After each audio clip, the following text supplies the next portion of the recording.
In 1 Chronicles chapter 16, the Ark of the Covenant has finally arrived in Jerusalem, and King David leads the nation in a joyful celebration of worship and thanksgiving.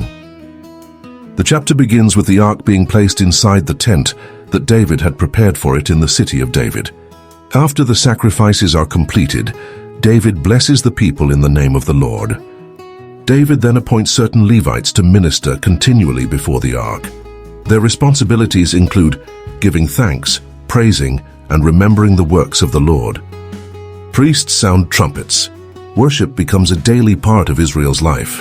David then presents a magnificent song of thanksgiving, much of which later appears in the book of Psalms. The people are encouraged to remember God's covenant with Abraham, Isaac, and Jacob. It declares the Lord as the Creator. Glory and majesty belong to Him alone. All creation, from the heavens to the earth, rejoices before the Lord who reigns over all things forever. The assembly responds with Amen. David organizes daily worship in Jerusalem and Gibeon. The people return home in joy. Strength comes from remembering God's faithfulness. Next, in chapter 17, God promises David an everlasting covenant for his house. After years of separation and a failed attempt to move the ark, God's presence is now at the center of Israel's capital. This chapter focuses on gratitude, praise, and remembering the faithfulness of the Lord. Once the ark is set in its place, the people offer burnt offerings and fellowship offerings before the Lord. These sacrifices symbolize worship, thanksgiving, and renewed fellowship with God. He then distributes gifts to everyone in Israel, both men and women. Each person receives bread, a portion of meat, and a cake of raisins. It is a day of national celebration, as the people rejoice together before God. Among those appointed are Asaph, who serves as chief musician, along with Zechariah, Jeiel, Shemiramoth, Jehiel, Mattithiah, Eliab, Benaiah, and Obed-Edom.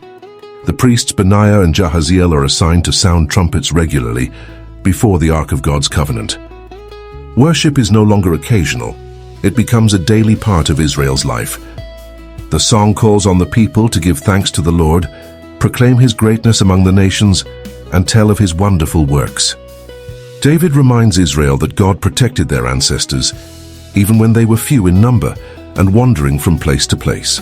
The Lord rebuked kings on their behalf and preserved them according to His promises.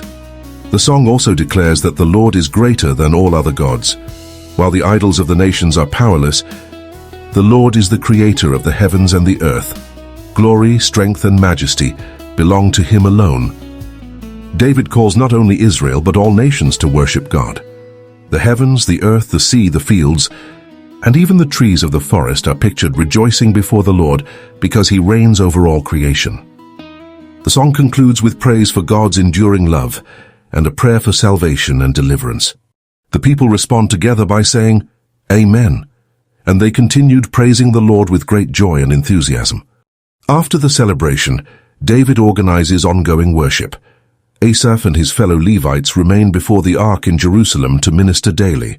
Meanwhile, Zadok the priest and other priests continue serving at the tabernacle located at Gibeon, where regular sacrifices are offered according to the law of Moses. This arrangement ensures that worship continues faithfully in both locations until the temple is eventually built. The chapter ends with the people returning to their homes filled with joy. David also returns to bless his own household after leading the nation in worship. The key message of this chapter is that worship should be centered on remembering God's faithfulness. David understood that Israel's strength did not come from military victories or political success, but from the Lord who had guided, protected, and blessed His people throughout history. Next comes 1 Chronicles chapter 17, where David desires to build a house for God. But the Lord responds with an even greater promise, the everlasting covenant with the house of David.